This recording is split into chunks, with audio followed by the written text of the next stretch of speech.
Gold, trusted gold buyers. మీరు తాకట్టు పెట్టిన బంగారాన్ని విడిపించి ఈ రోజు ఉన్న మార్కెట్ ధరకు కొనబడను.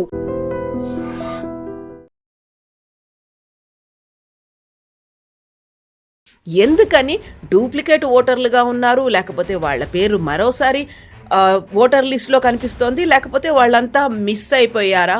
పక్కనున్న బూత్ లెవెల్ మీరు ఎక్కడ ఓటేస్తారో అక్కడికి వెళ్ళండి. ఒక బూత్ ఆఫీసర్ కూర్చొని ఉంటాడు. మిమ్మల్ని కొన్ని ప్రశ్నలు అడుగుతారు. మీరు ఎందుకు తప్పు పేర్లు ఇచ్చారు? ఇక్కడ మ్యాపింగ్ అబ్సల్యూట్ జరుగుతుంది. అప్పుడు కమ్యూనిస్ట్ వాళ్ళు చేశారు, ఇప్పుడు మమతా బెనర్జీ చేస్తుంది. ఏంటి?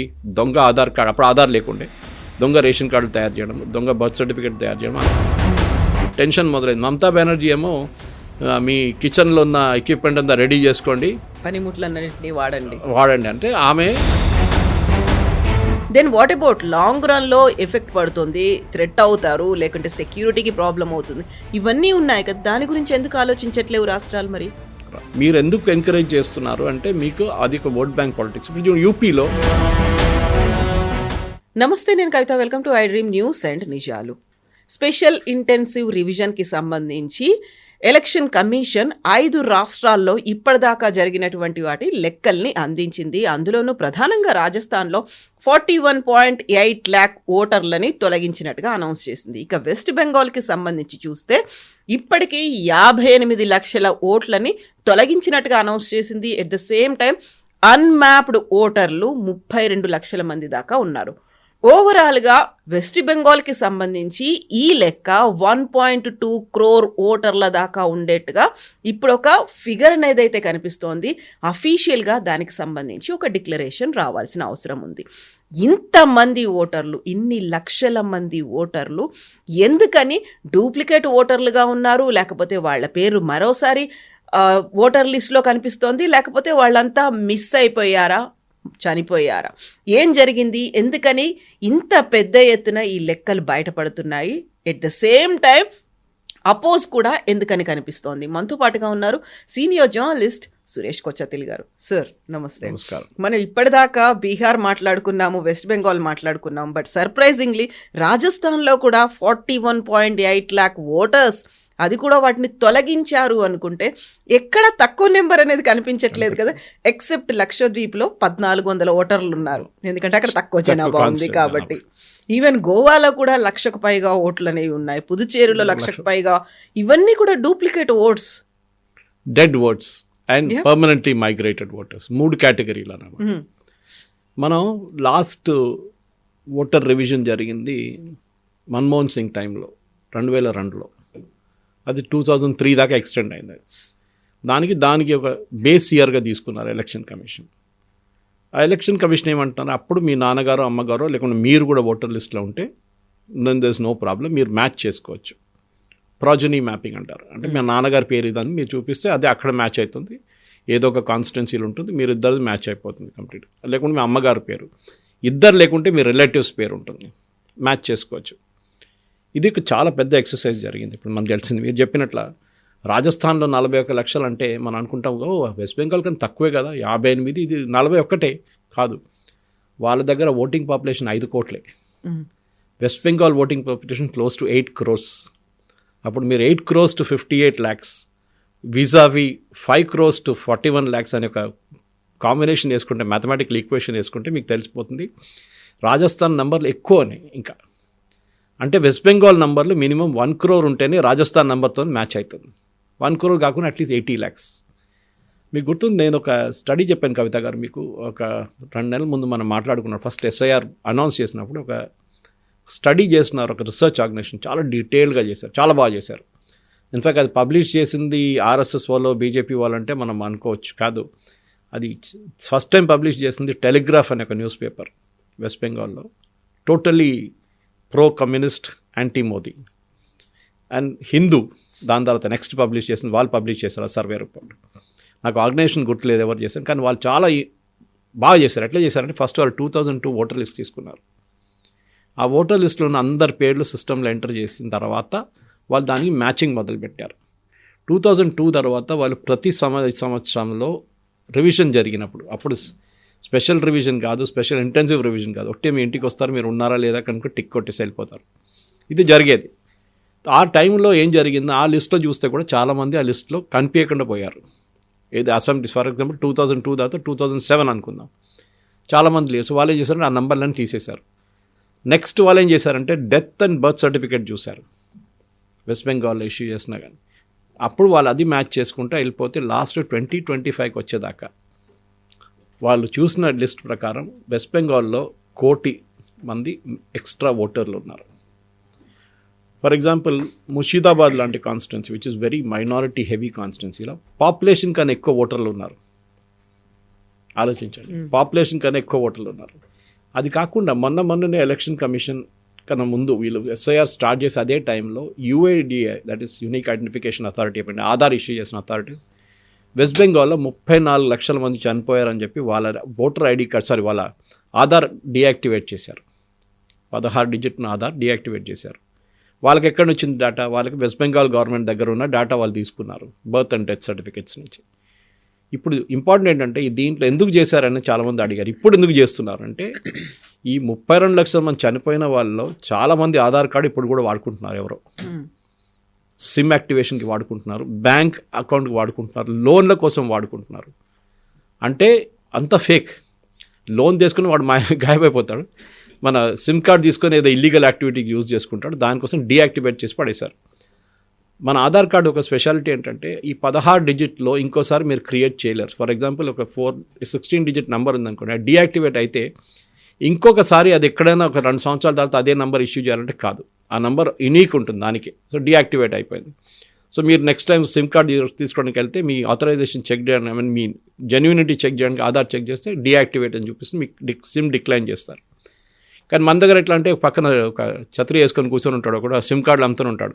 ఈ doesn't do a biometric check. Biometric check చాలా ఇంపార్టెంట్. ముందు చేస్తుండే, కానీ దాని తర్వాత ఒక సుప్రీంకోర్టు రూలింగ్ వచ్చింది, బయోమెట్రిక్ యూజ్ చేయలేమని చెప్పగానే ఈ థంబ్ ప్రింట్ తీసేసి వాళ్ళు ఫిజికల్ పేపర్ నుంచి మొదలుపెట్టారు మళ్ళీ. ఎనీవే దాంట్లో మనం చూస్తాం చాలా మటుకు ఈ టెర్రరిస్ట్ కానీ ఈ ఫేక్ కాలర్స్, మన డిజిటల్ అరెస్ట్ లాంటివి చేసేట వాళ్ళు అందరూ ఇట్లాంటి ఫేక్ సిమ్ కార్డ్స్ వాడుకుంటున్నారు. వాళ్ళు ఒకసారి వాడుకుంటారు, పడేస్తారు, మళ్ళీ ఇంకో సిమ్ కార్డు యూజ్ చేస్తారు. అట్లా ఇప్పుడు ఏం జరిగిందంటే వెస్ట్ బెంగాల్లో ఈ 58 లక్షల మందిని తీసేశారు కంప్లీట్గా. కొంతమంది దాంట్లో 1% ఎర్రర్ ఉండొచ్చు, 1 or 2%. వాళ్ళు వచ్చి చెప్పాల్సి ఉంటుంది. చనిపోయిన చెప్పిన ఒక మనిషి ఇప్పుడు కనిపించిందంట, లేదు నేను బతుకున్నానని చెప్పి ఆయన వెళ్ళి క్రిమేషన్ గ్రౌండ్లో కూర్చొని అన్ని అంత్యక్రియలు చేశారంట వారి రిలేటివ్స్. చనిపోయింది కదా ఎట్లా అని చెప్పేసి it was like more of a comedy scene. కానీ అట్లాంటి ఒక 1% దాకా ఉండొచ్చు 58 లక్షల్లో. అది కాకుండా 32 లక్షల మంది ఇది ప్రాజనీ అంటే మ్యాపింగ్ కావట్లేదు, అన్మ్యాప్డ్ వచ్చారు. అన్మ్యాప్డ్ అంటే వాళ్ళ పేరు రాశారు కానీ వాళ్ళ నాన్నగారు అమ్మగారు పేరు లేదు, అదొకటి. ఇంకా 12 లక్షల మందికి మీరు తప్పుడు అంటే స్పెల్లింగ్ మిస్టేక్స్ ఉన్నాయి దాంట్లో. మీరు మీ ఆధార్ కార్డు చూసి రాసిన పేరు దీంతో మ్యాచ్ కావట్లేదు. Either Aadhaar card is wrong or this is wrong. మీ రేషన్ కార్డు చూసిన పేరు రాసింది ఇక్కడ ఉన్న పేరు తప్పు. కొంతమంది రేషన్ కార్డు యూజ్ చేశారు, కొంతమంది ఆధార్ కార్డు యూజ్ చేశారు, కొంతమంది మిగతా బ్యాంక్ డాక్యుమెంట్స్ యూజ్ చేశారు. 32 లక్షల మంది అక్కడ అయిపోయారు. దీనికి కాకుండా ఇంకొక 1 కోటి మంది వాళ్ళది కంప్లీట్ ప్రాజనీ మ్యాపింగ్ కూడా కాలేదు, డేటా మొత్తం డౌట్ఫుల్ అనిపిస్తుంది. సో వీళ్ళందరినీ ఏం చేస్తారంటే ఇప్పుడు ఒక హియరింగ్కి పిలుస్తారు. ఈ 58 పక్కన పెట్టండి, మిగతా వాళ్ళని 32 + 1 కోటి మందిని హియరింగ్కి పిలుస్తారు. ఇప్పుడు వాళ్ళకి ఆల్రెడీ నోటీస్ వెళ్ళిపోయి ఉంటుంది, వాళ్ళ ఫోన్లో మెసేజ్ వస్తుంది, మీ హియరింగ్కి రావాలి, పక్కనున్న బూత్ లెవెల్ మీరు ఎక్కడ ఓటేస్తారో అక్కడికి వెళ్ళండి, ఒక బూత్ ఆఫీసర్ కూర్చొని ఉంటాడు, మిమ్మల్ని కొన్ని ప్రశ్నలు అడుగుతారు. మీరు ఎందుకు తప్పు పేర్లు ఇచ్చారు, మీరు ఎందుకు మీ నాన్నగారి పేరు రాయలేదు, మీరు ఎందుకు మీ నాన్నగారు అమ్మగారి పేరు ఒకటే రాశారు, దాన్ని అడుగుతారు. సో ఏమైనా తప్పులు ఉండొచ్చు బహుశా. అగైన్ 1 to 2%, మిగతా అంతా ఫేకే. దీంట్లో ఇంకొకటి చాలా మటు ఇంట్రెస్టింగ్ అవుతుందంటే ఫ్రాడ్. ఈ ఫ్రాడ్ ఎట్లా జరిగిందంటే కొంతమంది చాలామంది వాళ్ళ నాన్నగారు 14 సంవత్సరాల్లో ఈడు పుట్టాడంట, నాన్నగారు 14 సంవత్సరాలు ఉన్నప్పుడు ఈ అబ్బాయి పుట్టాడంట, మళ్ళీ 30 సంవత్సరాలుగానే గ్రాండ్ ఫాదర్ అయిపోయాడంట, ఇదే అబ్బాయి గ్రాండ్ ఫాదర్ అయిపోయాడంట. అప్పుడు that is obviously it is fake. So ఇట్లాంటి వాళ్ళని తొలగించాల్సింది లిస్ట్ నుంచి. సో టోటల్ మమతా బెనర్జీకి ఇప్పుడు ఏడుపు ఎందుకు వస్తుందంటే ఆమెకి ప్రాబ్లం ఎందుకంటే ఈ ఓటర్స్ అందరూ ఆమె ఓటర్స్. నేను ఒక స్టడీ చేస్తున్నాను కవిత గారు, పాసిబ్లీ నెక్స్ట్ 15-20 డేస్లో వెస్ట్ బెంగాల్లో అన్ని కాన్స్టిట్యున్సీల్లో ఎంతమంది ఓటర్ని తీసేశారో ఇప్పుడున్న లిస్ట్ ప్రకారం 58 లక్షలు పెట్టుకుందాం. I'm not taking 32 lakhs + 12 lakhs + 1 crore, అది పక్కన పెడుతున్నాను. అది ఫిబ్రవరి దాకా నడుస్తుంటుంది, జనవరి దాకా హియరింగ్ ఉంది. నిన్న మొదలైన తర్వాత hearing goes on till January 16th. దాని తర్వాత నెక్స్ట్ లిస్ట్ పబ్లిష్ అవుతుంది, దాని తర్వాత మళ్ళీ అబ్జెక్షన్ ఫైల్ చేస్తారు, దాని తర్వాత లాస్ట్ లిస్ట్ ఫిబ్రవరిలో ఫైల్ అవుతుంది, దాని తర్వాత ఎలక్షన్ అనౌన్స్ చేస్తారు. నేనేం స్టడీ చేస్తున్నా అంటే కల్కటాలో 23 లక్షల ఓటర్స్ తీసేశారు లిస్ట్ నుంచి కల్కటా రీజన్లో. ఆలోచించండి, అంటే ఇంతమంది ఫేక్ ఓటర్స్ ఉన్నారన్నమాట అక్కడ. అబ్జెక్షన్ ఏం ఫైల్ లేదు, ఇవాళ దాకా రాలేదు, అబ్జెక్షన్ రాలేదు. బహుశా ఇంకా నెక్స్ట్ 2-3 వీక్స్లో ఏదైనా ఒక 1% మళ్ళీ నేను చెప్పినట్లు రావచ్చు అబ్జెక్షన్. ఇప్పుడు ఈ జరిగే స్టడీలో నేనేం చేస్తున్నా అంటే ఆ కాన్స్టిట్యున్సీలో ఎవరు గెలిచారు, ఫర్ ఎగ్జాంపుల్ టీఎంసీ గెలిచింది భవానీపూర్లో, వాళ్ళ మార్జిన్ ఏంటి, వాళ్ళ మార్జిన్ 3,400 అనుకోండి. కానీ అక్కడి నుంచి తీసిన ఓటర్లు 7,000 మంది ఉంటే obviously that result is going to get impacted. కాదు, తీసిన వాళ్ళు 7,000 కానీ ఆయన గెలిచిన మార్జిన్ 30,000 అంటే ఇంపాక్ట్ ఉండదు ఎక్కువ. Very good. సో అగైన్ ఈ స్టాటిస్టిక్స్లో ఎప్పుడు ఒక మ్యాటర్ ఆఫ్ ఎర్రర్ ఉంటుంది, మార్జిన్ ఆఫ్ ఎర్రర్ అంటారు, దాన్ని 1 or 2% అని పెట్టుకోవచ్చు. కానీ ఈ స్టడీలో నాకు బహుశా ఇంకా 10-15 రోజులు పట్టవచ్చు. దాని తర్వాత maybe by January 1st week or 2nd week నేను దీని డేటా ప్రజెంట్ చేస్తాను మీకు. దాంతో మనకు తెలిసిపోతుంది లాస్ట్ టైం టీఎంసీ గెలిచిన 215 సీట్లలో వాళ్ళకి 100 సీట్లు తగ్గుతుందా, 50 సీట్లు తగ్గుతుందా, లేకుంటే 70 సీట్లు తగ్గిపోతుంది. దాన్ని బట్టి next election result will be there. Because communist and Congress are 0 West Bengal. Last 2 ఎలక్షన్లో వాళ్ళకి 0 సీట్లు వచ్చినాయి. బీజేపీకి 77 వచ్చినాయి లాస్ట్ టైం. ఈసారి ఎంత రావచ్చు అనేది ఈ రిజల్ట్ మీద ఉంటుంది. ఈ కాన్స్టిట్యున్సీలో ఎంత ఓట్లు తగ్గారు, ఎంత ఓట్లు ఇంక్రీజ్ ఎక్కడ కాలేదు, తగ్గారంతే. కానీ దీని అన్నిటికంటే సర్ప్రైజింగ్ ఏంటంటే కవిత గారు, ఈ మైనారిటీ డామినేటెడ్ కాన్స్టిట్యున్సీ మిద్నాపూర్ కానీ, మార్డా కానీ, 24 పర్గనాస్ కానీ, ఇక్కడ మ్యాపింగ్ అబ్సల్యూట్ జరుగుతుంది. 1%, 2% కూడా రాంగ్ రావట్లేదు. ఎందుకో డౌట్ వస్తుంది. సో నిన్ననే ఎలక్షన్ కమిషన్ దీని గురించి ఒక చిన్న ఎంక్వైరీ మొదలుపెట్టారు. డార్జిలింగ్ లాంటి ప్లేస్లో 6% ఉంది. అక్కడ ఇంతమంది దూరం అక్కడికి బంగ్లాదేశ్ నుంచి, అక్కడ మోస్ట్లీ నేపాల్ వైపు నుంచి వస్తారు. అక్కడ వీళ్ళెవరు ఎట్లా అచీవ్ అయ్యారు ఇట్లా అంటే ఆబ్వియస్లీ ఇది 30 సంవత్సరాల ముందు నుంచే వీళ్ళు ఈ బిజినెస్ మొదలు పెట్టారు. అప్పుడు కమ్యూనిస్ట్ వాళ్ళు చేశారు, ఇప్పుడు మమతా బెనర్జీ చేస్తుంది. ఏంటి, దొంగ ఆధార్ కార్డు, అప్పుడు ఆధార్ లేకుండే, దొంగ రేషన్ కార్డులు తయారు చేయడం, దొంగ బర్త్ సర్టిఫికేట్ తయారు చేయడం, అన్నీ వాట్ ఎవర్ ఇల్లీగల్ వాళ్ళు చేశారు పనులన్నీ.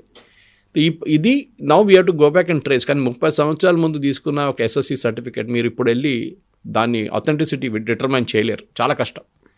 ఆ స్కూల్ ఉందో లేదో అది కూడా తెలియదు, వాళ్ళు ఎప్పుడు ఇష్యూ చేసేది, బర్త్ సర్టిఫికేట్ ఇష్యూ చేస్తారు, హాస్పిటల్ ఉందో లేదో తెలియదు, ఆ హాస్పిటల్ రికార్డులో ఇలా పేరు ఉందో లేదో తెలియదు. వాళ్ళు అంటారు 30 సంవత్సరాల ముందు రికార్డు మా దగ్గర లేదు, మేమంతా ఎప్పుడో పడేసినాం, కంప్యూటరైజేషన్ ఇప్పుడే జరిగింది కదా, కంప్యూటరైజేషన్ లాస్ట్ 20 years 15 yearsలో, అప్పుడు జరగలేదు. బహుశా ఈఎస్ఐఆర్ తర్వాత కూడా ఒక ఎక్సర్సైజ్ జరగాల్సి వస్తుంది వెస్ట్ బెంగాల్లో. ఎందుకంటే ఈ బంగ్లాదేశ్ వైపు నుంచి వచ్చిన వాళ్ళు ఫర్ ఇంట్రెస్టింగ్ ఒక ఫ్యామిలీ కేసు నేను చదివాను నిన్న టైమ్స్ ఆఫ్ ఇండియాలో. వాళ్ళు 3 ఉన్నారు, husband, wife and 1 kid, grown up son. వాళ్ళు అస్సాం లిస్ట్లో ఎన్ఆర్సీ నడుస్తుంది అక్కడ, నేషనల్ రిజిస్టర్, దాంట్లో వాళ్ళని నాన్ సిటిజన్స్గా డిటర్మైన్ చేశారు. వాళ్ళు వచ్చి వెస్ట్ బెంగాల్ సెటిల్ అయిపోయి ఇక్కడ సిటిజన్షిప్ దొరికింది వాళ్ళకి. అంటే ఇక్కడ Aadhaar card, voter ID card, ration card అన్నీ తయారు చేసుకున్నారు వాళ్ళు. కానీ ఆసాంలో పట్టుకున్నారు వాళ్ళని. కానీ ఆసాం ఎన్ఆర్సీ అనేది డిఫరెంట్ ప్రాసెస్, అది అక్కడ చాలా స్ట్రిక్ట్ ఉంటుంది. అది వాళ్ళ అక్కడ స్ట్రిక్ట్ ఉండాలని తెలిసినప్పుడు వాళ్ళు అక్కడి నుంచి పారిపోయి వెస్ట్ బెంగాల్కి వచ్చేసరికి ఇక్కడ వచ్చి సిటిజన్షిప్ తీసుకున్నారు. కానీ అక్కడ they been shown as non citizens. Now they will have to answer the question. మీరు ఇక్కడి నుంచి కొత్త డాక్యుమెంట్స్ తీసుకున్నారు, అది ఆఫ్ కోర్స్ బ్యాక్ డేట్ చేసి చూపిస్తారు, మీరు 1960sలో పుట్టారు, 1970లో పుట్టారు అని చెప్పేసి. It is going to be a needle in a hair stock అంటాం మన ఇంగ్లీష్లో. చాలా ఏం చెప్తారు, చాలా టఫ్ వర్క్ ఇది. సో ఎలక్షన్ కమిషన్ ఏం చేశారంటే ఇది వెస్ట్ బెంగాల్ గవర్నమెంట్ దీన్ని మ్యానిపులేట్ చేస్తారని చెప్పి వాళ్ళు 2 పనులు చేస్తారు. ఒకటి సుప్రీంకోర్టుకి వెళ్ళి చెప్పారు, మా బిఎల్ఓల్ని వీళ్ళందరూ కలిసి టీఎంసీ వాళ్ళు కలిసి ధమ్కీ ఇస్తున్నారు, వాళ్ళు తిడుతున్నారు, వాళ్ళ మీద చాలా ప్రెషర్ పెడుతున్నారు, ఇల్లీగల్గా ఇంక్లూడ్ చేసి. సుప్రీంకోర్టు ఏం చెప్పారంటే సెక్యూరిటీ ప్రొవైడ్ చేయమన్నారు. You ask the state government to provide security, వాళ్ళు ఇవ్వకపోతే సిఆర్పిఎఫ్ని పెట్టండి అని చెప్పారు, సిఆర్పిఎఫ్ సిఐఎస్ఎఫ్ని. అదొకటి. రెండవది ఎలక్షన్ కమిషన్ ఏం చేశారంటే అబ్జర్వర్స్ పెట్టారు. ఇప్పుడు మన ఎలక్షన్ టైంలో మీరు చూస్తుంటారు ఎక్స్టర్నల్ అబ్జర్వర్స్ వస్తారు. ఆంధ్ర నుంచి ఒక ఆయన్ని బీహార్ పంపిస్తారు, ఓకే, తమిళనాడు నుంచి ఒక ఆయనకి అస్సాం పంపిస్తారు. అంటే వాళ్ళకి కనెక్షనే ఉండదు, కాడర్ కనెక్షన్ ఉండదు. సో అట్లాంటి ప్రతి అసెంబ్లీ సెగ్మెంట్కి ఒక అబ్జర్వర్ పెట్టారు. ఇప్పుడు ఈ ఎస్ఐఆర్ ప్రాసెస్ టైంలో బయట నుంచి వచ్చిన ఐఏఎస్ ఆఫీసర్లు, వాళ్ళ మీద చాలా ప్రెషర్ ఉంది. ఇప్పుడు వాళ్ళు బూత్ లెవెల్ ఆఫీసర్స్ మీద, వాళ్ళ డిస్ట్రిక్ట్ కలెక్టర్ మీద ఇంకా ప్రెషర్ పెడుతున్నారు. ఏదైనా చిన్న తప్పు కనిపిస్తే, లేకుంటే ఫేక్ ఐడెంటిఫికేషన్, ఫేక్ ఓటర్ని యాడ్ చేస్తే అందరికీ నోటీస్ ఇష్యూ చేస్తారు. So you have to be very careful from now on. ఇప్పుడు నుంచి హియరింగ్ మొదలైనప్పుడు టెన్షన్ మొదలైంది. మమతా బెనర్జీ ఏమో మీ కిచెన్లో ఉన్న ఎక్విప్మెంట్ అంతా రెడీ చేసుకోండి, పనిముట్లన్నింటినీ వాడండి. వాడండి అంటే ఆమె షీఈస్ కాలింగ్ ఫర్ వైలెన్స్. ఆమెకు తెలిసిపోయింది ఇప్పుడు, ఆమె చేతి నుంచి బయటికి వెళ్ళిపోయింది అదంతా. ఆమె ఏం చేయలేదు, చేయకపోవచ్చు కూడా. ఆమె ఏమో మా పార్టీ వాళ్ళు బూత్లు పెడుతున్నారు, మా పార్టీ వాళ్ళు హెల్ప్ డెస్క్ పెడుతున్నారు, మిమ్మల్ని ఎన్రోల్ చేస్తారంటే ఎన్రోల్ ముందే కావచ్చు. ఎన్రోల్ ఎందుకు చేయలేదంటే they have not been able to get the documents. Enrol ఏం చేస్తారంటే ఫేక్ డాక్యుమెంట్స్ తయారు చేస్తారు, అది ఈజీగా పట్టుకోవచ్చు. ఇప్పుడున్న కండిషన్లో మీరు ఆధార్లో సబ్మిట్ చేసిన ఏం డాక్యుమెంట్ సబ్మిట్ చేస్తారో ఆధార్ వాళ్ళ దగ్గర ఉంటుంది, అది యూనిక్ ఐడెంటిఫికేషన్ అథారిటీ దగ్గర ఆ డాక్యుమెంట్ ఉంటుంది ఏం సబ్మిట్ చేస్తారో. మీరు ఒక ఎస్ఎస్సీ సర్టిఫికేట్ అప్పుడు సబ్మిట్ చేశారు, ఇంకో కొత్త ఎస్ఎస్సీ సర్టిఫికేట్ ఇప్పుడు తీసుకెళ్తే మిమ్మల్ని పట్టుకుంటారు 100%. ఎందుకంటే వెస్ట్ బెంగాల్లో ఇది పెద్ద ఒక ఫ్యాక్టరీ. ఇప్పుడు కాదు, కమ్యూనిస్ట్ టైం నుంచే 30 సంవత్సరాల ముందు నుంచే అక్కడ దొంగ సర్టిఫికేట్లు తయారు చేయడము, అన్ని టైప్ ఆఫ్ సర్టిఫికేట్ తయారు చేసిస్తారు. మీకు ఏం కావాలంటే డబ్బులు ఇస్తే, ఇప్పుడు ఆధార్ కార్డు మొదలైన 2500 3000 ఇస్తే మీకు ఆధార్ కార్డు తయారు చేసిస్తారు.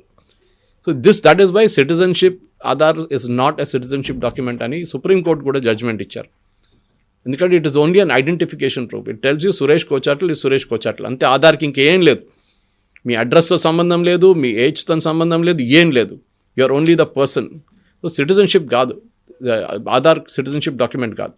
మిగతా డాక్యుమెంట్స్ ప్రూవ్ చేసుకోవచ్చు. ఒకటి మీరు పుట్టిన బర్త్ సర్టిఫికేట్, కానీ ఆ టైంలో 1960s 70sలో ఉన్న బర్త్ సర్టిఫికేట్స్ ఎక్కువ రావు ఆ టైంలో హాస్పిటల్స్ నుంచి. ఇప్పుడు మనకు జిహెచ్ఎంసీ తీసుకోవాల్సి వస్తుంది మనకి.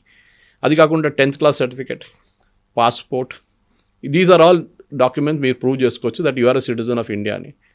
ఇప్పుడు జరుగుతున్న ఛాలెంజ్ ఏంటంటే వెస్ట్ బెంగాల్లో ఇది మీరు అడగొచ్చు, రాజస్థాన్లో 41 లక్షల మంది ఎవరు? ఎగ్జాక్ట్లీ.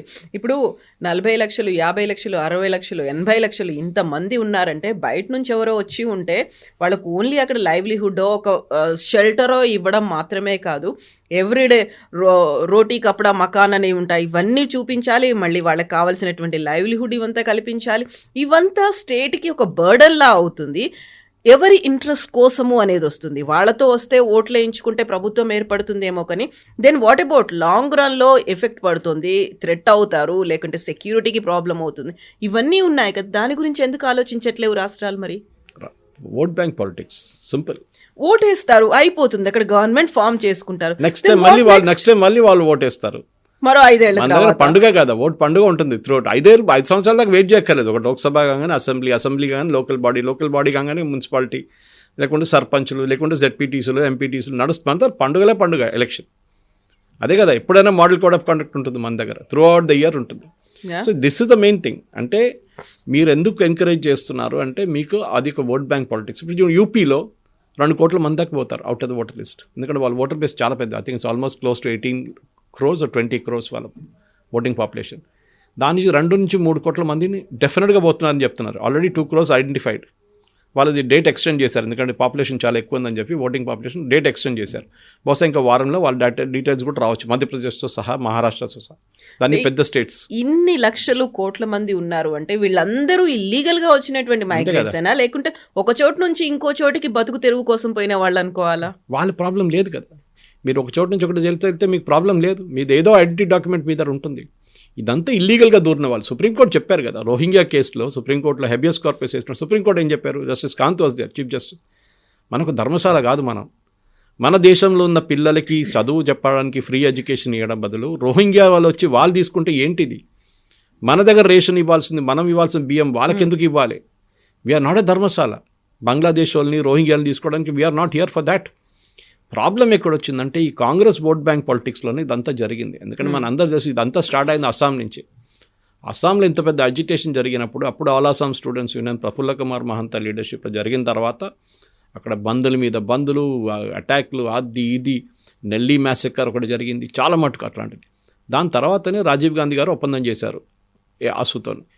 దాని తర్వాతనే మొత్తం ఐడెంటిఫికేషన్ మొదలైంది అక్కడ, NRC. Now it is under supreme court jurisdiction.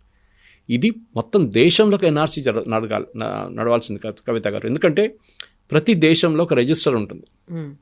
మీరు సిటిజన్ కాదా, మీరు సిటిజనా లేదా అని మీ పేరు ఉంటుంది లిస్ట్లో. మన దేశంలో లేదు అది.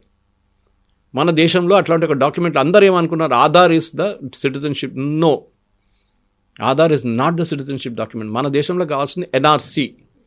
దానికే ఓవైసీ కానీ, ముస్లిం లీగ్ కానీ కేరళలో ఉన్నది, కాంగ్రెస్ వాళ్ళు ఉన్నారు, వీళ్ళందరూ ఎందుకు ఆబ్జెక్ట్ చేస్తారు? కమ్యూనిస్ట్ వాళ్ళు, అఖిలేష్ యాదవ్.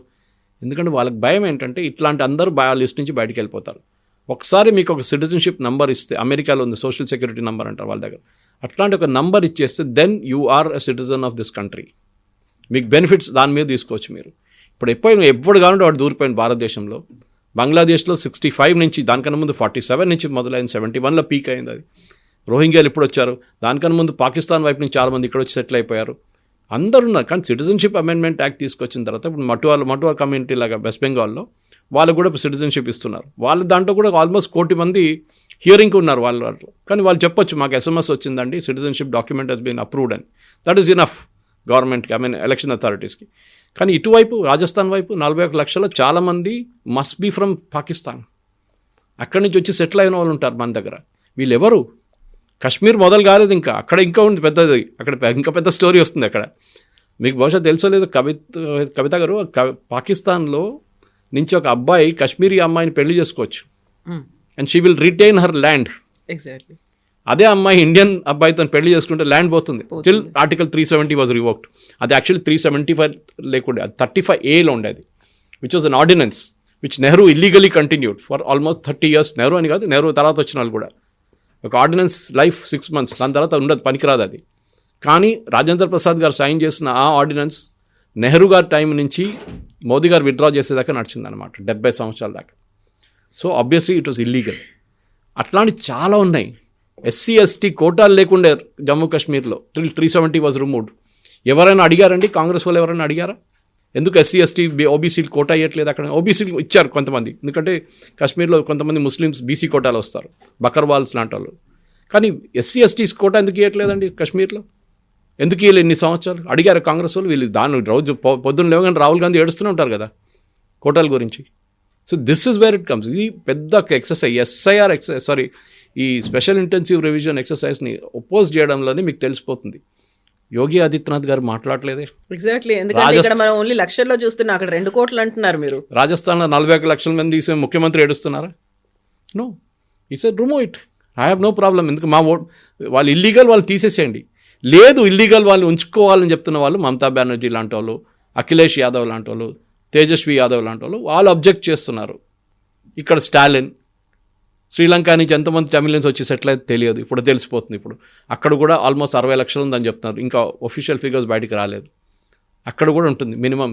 రాజస్థాన్ 41 ఉంటే అక్కడ మినిమం 60 ఉంటుంది తమిళనాడులో. ఎవరు వీళ్ళు? తమిళనాడులో అయితే బంగ్లాదేశ్ నుంచి వచ్చిన వాళ్ళు చాలామంది ఉంటారు కదా.